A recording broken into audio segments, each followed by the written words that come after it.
সেজুতি আজ ২১শে এপ্রিল ২০২৬ রাত ১১টা বেজে ৪ মিনিট। আজ সন্ধ্যা থেকে সারাটা রাত তোমায় স্বপ্নে দেখেছি। বিকাল ৪টায় টেক্সট পাঠিয়েছ, আসতে চাও, দেখা করতে চাও। আমি বললাম আসো। যদিও কাল আমার পরীক্ষা, বাইরে ল্যাপটপ রেখে পড়ছিলাম। বাইরের বাগান মিশে গেছে সেই পাশের রাস্তায়। অথচ ল্যাপটপ বাইরে রেখে আসলেও হারাবার কোনো চিন্তা থাকে না। তাহলে বুঝো কত সিকিউর একটা এলাকায় থাকি। কোন দেশ বুঝলাম না স্বপ্নে। কোন লোকেশন বা কোন বাড়ি তাও পরিচিত নয়। আমি আর আমার হাসব্যান্ড থাকি। তোমরা আসবে বলে আমার হাসব্যান্ড রান্না বসালো। তুমি আসলে ঠিক আগের মতনই আছো, যেমন শেষবার বাস্তবে দেখেছি। হালকা হলুদ সালোয়ার কামিজ পরা, রাত ৯টা পর্যন্ত ছিলে। যাবার বেলায় দেখলাম শাড়ি পরা।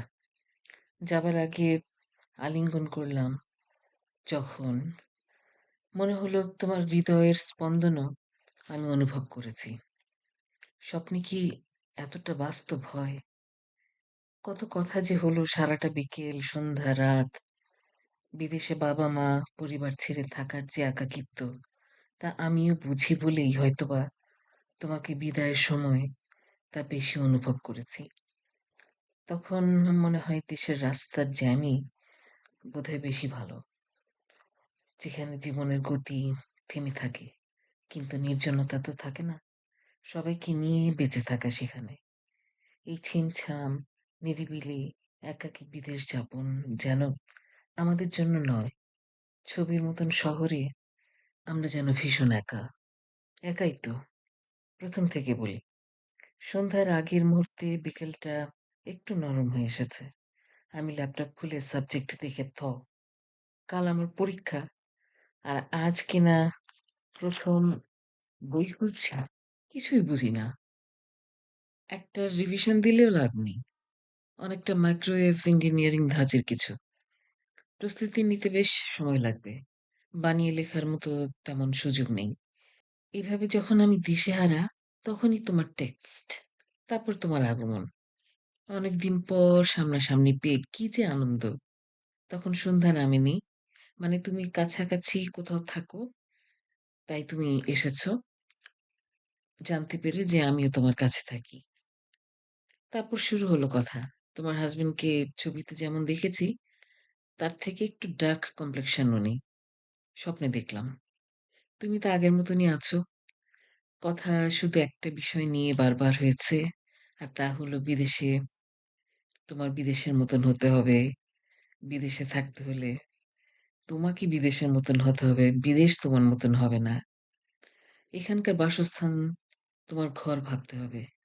মনটা যতই দেশের ফেলে আসা সেই ছোট্ট ঘরটার মাঝে আটকে থাকুক, এই ঘরই তোমার ঘর এখন।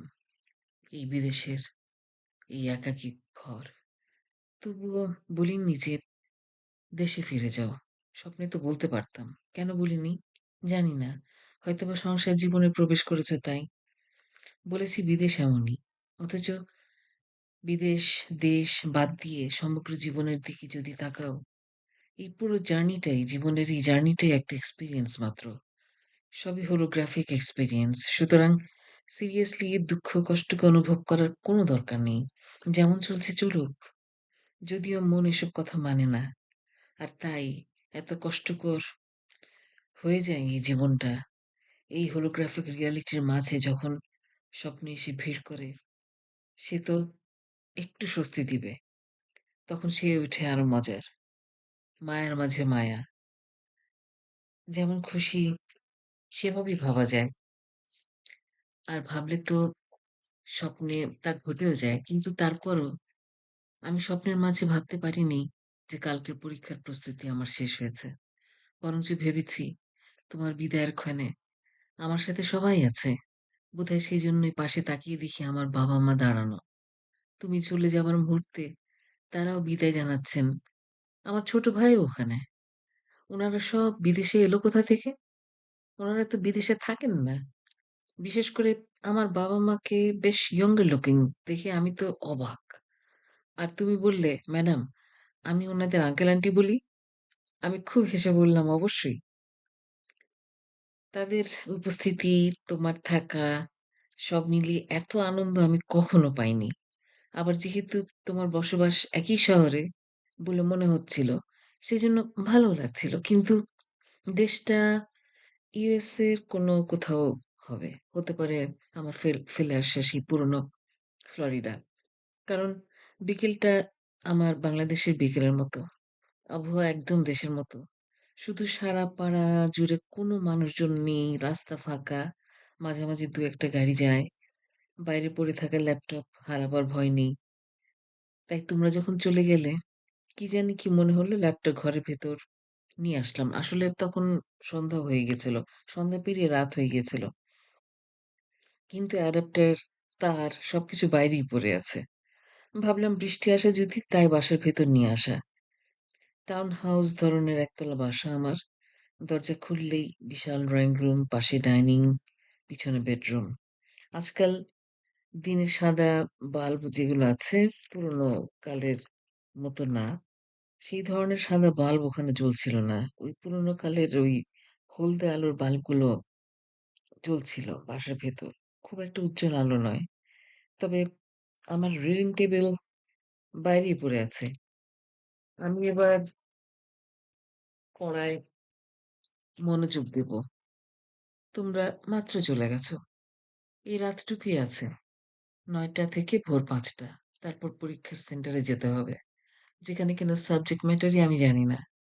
অনেকটা যেন জীবনের পরীক্ষার মতো। সামনে কি আছে জানি না। কিন্তু তার মুখোমুখি হতে হবে। কিছু করার নেই। তারপর মুখোমুখি হয়ে জীবনটাকে সামলাও। আবার উপায়ও নেই। এর থেকে কোনোভাবে নিস্তার তো পাওয়া যাচ্ছে না। আমি তো স্বপ্নেও ভাবতে পারতাম যে পরীক্ষা দেব না। কিন্তু সে ভাবনা আসেনি। ভাবনায় এসেছে দেশে ফেলে আসা বাবা-মায়ের কথা। ভাবনায় এসেছে এমন এক শহরে থাকা যেখানে তুমি আমার খুব কাছে থাকো। হঠাৎ জানতে পেরেছ আমি এসেছি, তাই দেখা করতে এসেছ। ভাবনায় এসেছে প্রিয় মানুষগুলোর কথা। কিন্তু জীবনের সংগ্রাম, জীবনের পরীক্ষা এই কিছুই ভাবনায় আসেনি। আমি ভাবিনি। কি হবে তা নিয়েও চিন্তা করিনি। বলেই স্বপ্নটা তারপর শেষ হয়ে গেল। স্বপ্নের মাঝের বাস্তবতাই জানে যে পরের দিন সকালে পরীক্ষা হলে আমি খাতায় কি লিখব। আমার এই বাস্তবতা তা জানে না, জানতে চায়ও না। সে যে প্রিয় মানুষগুলোকে কাছে পেয়েই খুশি।